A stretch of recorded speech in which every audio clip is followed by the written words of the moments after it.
In the late 1800s, a wounded soldier sat in his small pharmacy in Atlanta. His name was John Stith Pemberton. A man broken by war. He was addicted to morphine and he's searching for peace. He wanted relief. A formula that could calm his pain. Something that could clear his mind and maybe build his fortune. That search would accidentally give birth to the most valuable drink in human history. Pemberton was not just a pharmacist. He was a dreamer. An experimenter. He mixed leaves, herbs, and spices. Anything that could heal and sell. One of his early creations was called the French wine coca. A mix of wine and coca leaves.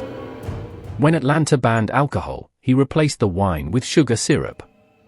Added cola nuts for caffeine. And unknowingly created a global empire in a glass. He called it Coca-Cola. It sold for 5 cents a glass at Jacob's Pharmacy. People loved it. The sweetness. The energy. The feeling. But Pemberton never saw the future hiding in the formula. Addiction and debt dragged him down. He sold pieces of his formula to survive.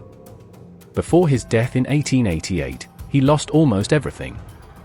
One of his investors, Asa Candler, saw what Pemberton could not. He saw a business system disguised as a drink. Candler bought full control for $2,300. One of the greatest business deals in corporate history. He cleaned the formula.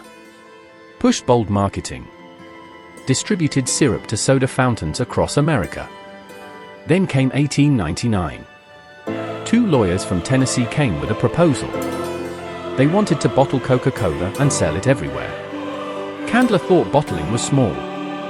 He signed away the bottling rights for $1. That $1 created a billion-dollar empire. From that day forward, Coca-Cola never needed to own factories.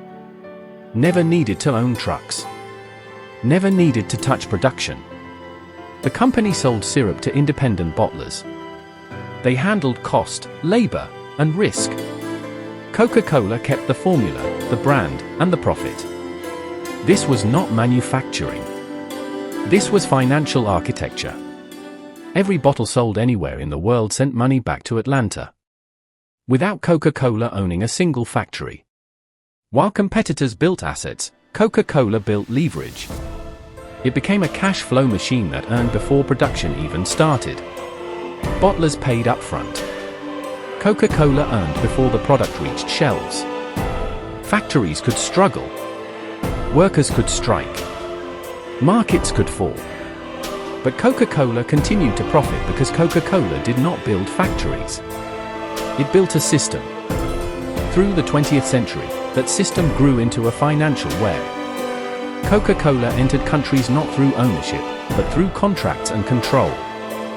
Each bottling plant became a tenant. Each tenant paid rent in syrup and royalties. This was capitalism without walls. Profit without property. Even in war, the system expanded. During World War II, Coca-Cola supplied soldiers with drinks to boost morale. It built loyalty through emotion and nationalism. When the war ended, the bottling plant stayed behind. Across Europe. Across Asia.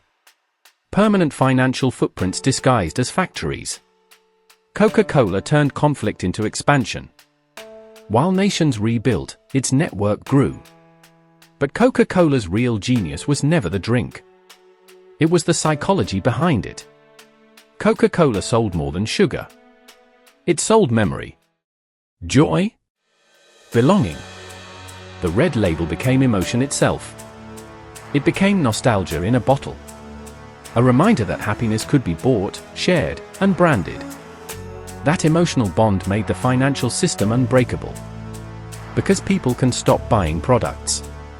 But they do not stop buying emotions. Coca-Cola became the perfect financial organism. A business that owned nothing, yet controlled everything. It mastered the art of invisible power. Factories operated under its brand. Distributors carried its legacy. And consumers carried its emotion. It taught the world a simple rule most businesses still ignore. Wealth is not about ownership. Wealth is about control. By owning nothing, Coca-Cola built everything. By selling syrup, it sold a dream. And by creating a system, it turned a 5-cent drink into a multi-billion-dollar empire. Factories close. Bottlers change. Markets shift. But the system remains. That is how Coca-Cola made billions. Without owning factories. If you found this interesting, subscribe, as there are more to explore in the next video.